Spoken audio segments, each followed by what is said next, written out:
कि मैं अपनी परीक्षाओं से बहुत परेशान हो गया हूँ। मेरी परीक्षाएं कभी तो खुले आसमान के नीचे करवा दी जाती है, कभी कैंटीन में करवा दी जाती है, कभी टैंक लगा के ग्राउंड में करवा दी जाती है, और कभी कभी तो परीक्षा देने के बाद भी हम लोगों को एक्शन लगा दिया जाता है। मेरा खुद 2 बार एक्शन लगा दिया गया है और फिर हमसे रिजल्ट सही करने के लिए 1500 रुपये मांगे जाते हैं। साहब, ये वो छात्र हैं जो एक जेब से सरकार को, एक जेब से एसओएल को पैसा दे रहे हैं, दोनों जेब से इस व्यवस्था पर पैसा लौटा रहे हैं और बदले में ये व्यवस्था उनको क्या दे रही है? खराब शिक्षा, खराब स्कूल, खराब कॉलेज। ये छात्र कोई अय्याशी टेस्ट नहीं मांग रहे हैं। अरे ये एसओएल के छात्र कह रहे हैं हमें किताब दे दो, रेगुलर के बराबर हमें क्लास दे दो, स्पोर्ट्स फैसिलिटीज, ये सारी चीजें, बुनियादी चीजें दे दो, टाइम पे किताबें दे दो, ठीक से एग्जाम करा लो। तो ये व्यवस्था क्या दे रही है? गरीब के बच्चों का ठंड में जनवरी में टेंट लगाकर एग्जाम ले रहे हैं, कंस्ट्रक्शन साइट पर उनका एग्जाम नहीं, उनकी अग्नि परीक्षा ली जा रही है। जज साहब, आज हमारे जो दिल्ली विश्वविद्यालय एसओएल की बात करी जाए तो जहां पर एक तरफ हमारे देश के प्रधान सेवक जी ने bachelors in entire political science की डिग्री ले रखी है, समझ रहे हैं आप ले पाए? आप ले पाए? रेगुलर से भी नहीं ले पाए होंगे। उन्हीं के लिए कोर्स लॉन्च हुआ था जिस एसओएल से उन्होंने bachelor in entire political science की डिग्री बड़ा खोजबीन के बाद पाई गई। उसी एसओएल की हालत आज ये है कि बहुसंख्यक छात्र और युवा इस देश का ओपन में ढकेला जा रहा है। वहां पर साहब, इन बच्चों की puncture repair, AC repair, beautician services में इन छात्रों की प्लेसमेंट हो रही है। क्या नेताजी, आपका बच्चा एसी रिपेयर में प्लेस हो रहा है? आपका बच्चा ब्यूटिशियन सर्विसेज में प्लेस हो रहा है? तो एसओएल के छात्रों के साथ, इस देश के सरकारी स्कूल के छात्रों के साथ ऐसा भेदभाव क्यों?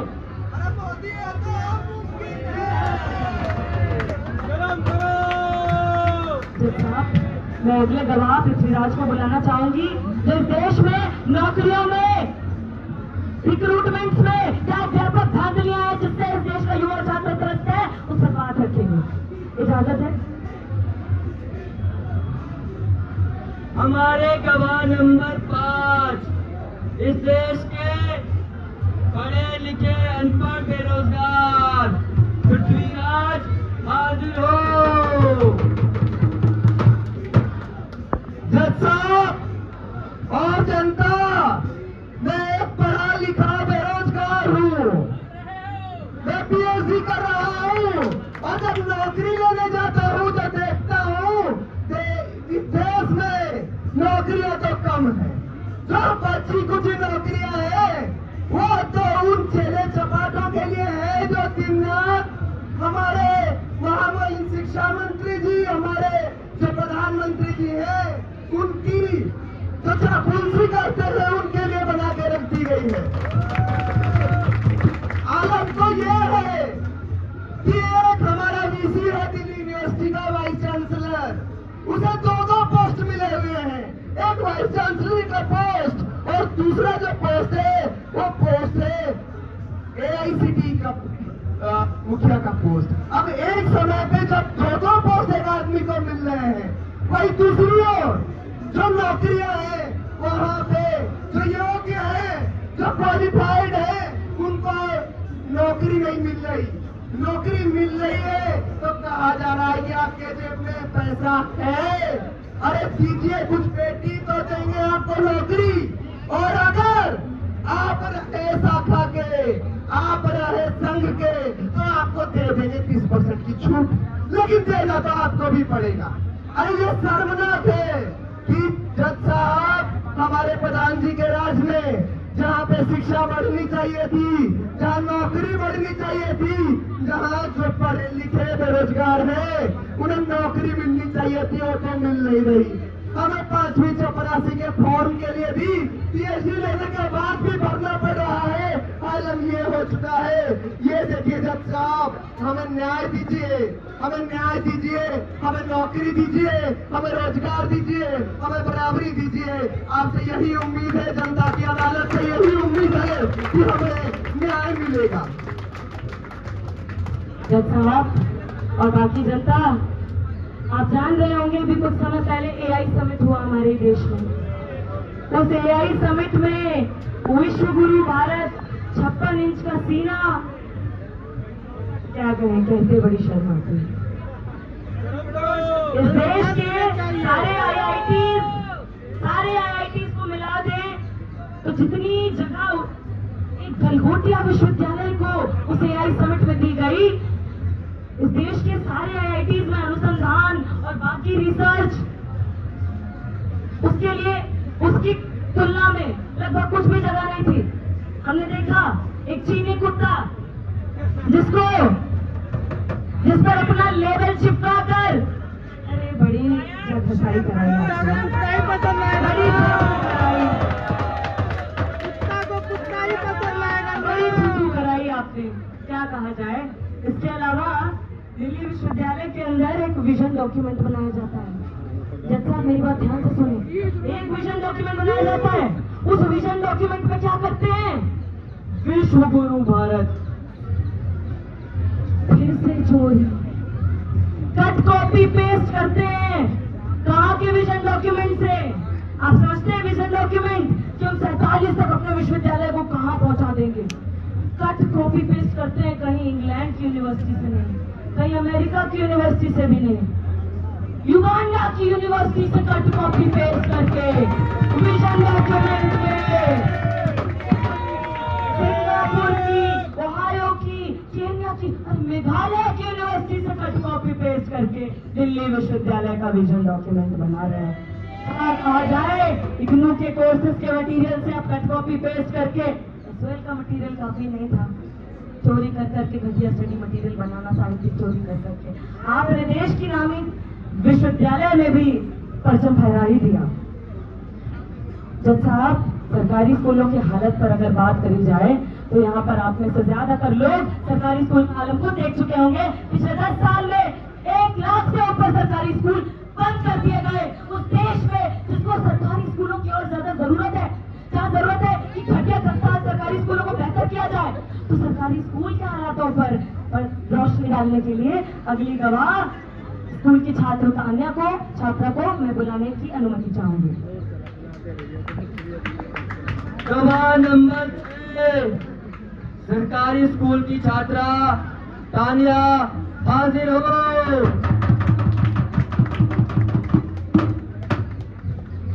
जज साहब, मेरा नाम तानिया है। मैं दिल्ली के सरकारी स्कूल की छात्रा हूँ। हमारे स्कूल में पीने का पानी साफ नहीं, शौचालय गंदे रहते हैं, मिड डे मील के दौरान अच्छा भोजन नहीं मिलता है, कभी खाने में कीड़े मकोड़े तो कभी छिपकली गिरी हुई मिलती है। अगर हम पेन पर ढक्कन लगा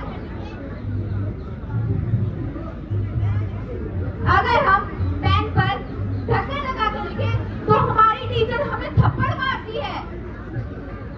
सरकारों और नेताओं का कहना है कि उन्होंने सरकारी स्कूल को बेहतर कर दिया है, तो मेरे इन नेताओं से सवाल है कि इनके बच्चे क्यों नहीं पढ़ते सरकारी स्कूल में।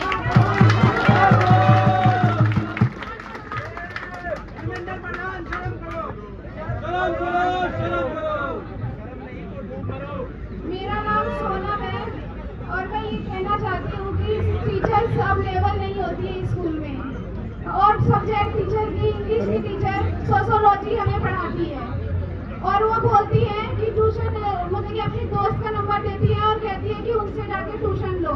ऐसा क्यों करती है? वो स्कूल में भी तो आके वो पढ़ा सकती है ना। तो हमें टीचर अब लेवल कराई जाए सरकारी स्कूल में। तानिया की कहानी इस देश की बहुसंख्यक जो छात्राएं और युवा हैं उनकी कहानी है, जो आज एक सवाल पूछ रहे हैं कि भैया सारी शिक्षा व्यवस्था का दारोमदार अपने जो अपने नाजुक कंधों पर उठा रखा है, ठीक है, उसके बावजूद अब एक बात बताइए, आप धनीराम जी का किस्सा सुने होंगे, शायद नहीं सुने। अच्छा, उन्होंने खोली रसगुल्ले की दुकान, मिठाई की दुकान, ठीक है, पूरी गली में, पूरे शहर में किस्सा फैल गया कि भैया इनसे बेहतर रसगुल्ला तो कहीं मिलता ही नहीं है, रसगुल्ला खाना है तो धनीराम जी की दुकान में आइए। फिर आया धनीराम जी की बिटिया का जन्मदिन। सुनिएगा, ध्यान से सुनिएगा, जज साहब आप भी सुनिएगा। धनीराम जी की बिटिया का जन्मदिन आया और उसके बाद पता चला कि धनीराम जी तो हल्दीराम से रसगुल्ला मंगा रहे हैं। मतलब समझ रहे हैं आप, अपनी दुकान का रसगुल्ला नहीं खा रहे, इनको अपनी दुकान के रसगुल्ले पर भरोसा नहीं है, इनको अपनी शिक्षा व्यवस्था के स्कूल पर भरोसा नहीं है, इसलिए इनका बच्चा सरकारी स्कूल नहीं जा रहा है।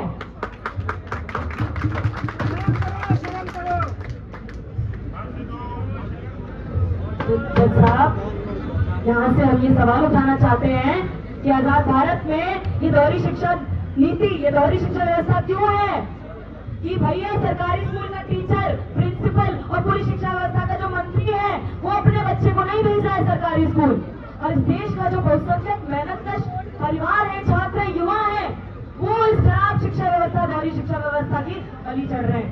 इसी के साथ जज साहब मैं आपसे आगे चाहूंगी कि हम आगे की बदहाली पर बात रखने के लिए हमारे हरियाणा से एक गवाह आए हैं रवि जी, उनको बुलाना चाहूंगी। गवाह नंबर 7 हरियाणा के छात्र रवि हाजिर हो। डॉक्टर साहब, मेरा नाम रवि है और मैं सरकारी स्कूल का एक छात्र था। फेल होने के कारण स्कूल से मेरा नाम काट दिया गया और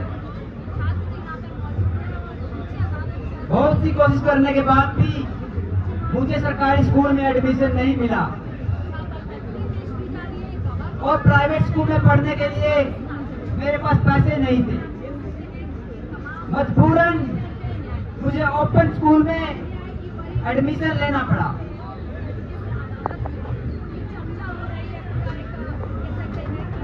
साहब, आप देख पा रहे हैं यहाँ से कि देश की जो मेहनत का आबादी है, समझ रहे हैं आप, भले ही बहुत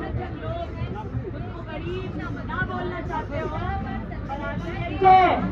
आलम यही है कि आज एक तरफ परीक्षा लीक हो रही है, परीक्षा चोरी हो रही है, और दूसरी तरफ परीक्षा से लेकर शिक्षा तक इनका जो पूरा पाइपलाइन है, पूरा पाइपलाइन जगह जगह से फटा हुआ है। इस तरह फटा हुआ है कि कहीं पे परीक्षा लीक हो रही है तो कहीं शिक्षा लीक हो रही है, कहीं स्कूल बंद हो रहा है तो कहीं स्कूल मर्ज हो रहा है, कहीं छात्रों को ओपन में ढकेला जा रहा है तो कहीं गरीब के बच्चे को सस्ता मजदूर ही बनने के लिए मजबूर किया जा रहा है। इसी के साथ जज साहब मैं आपसे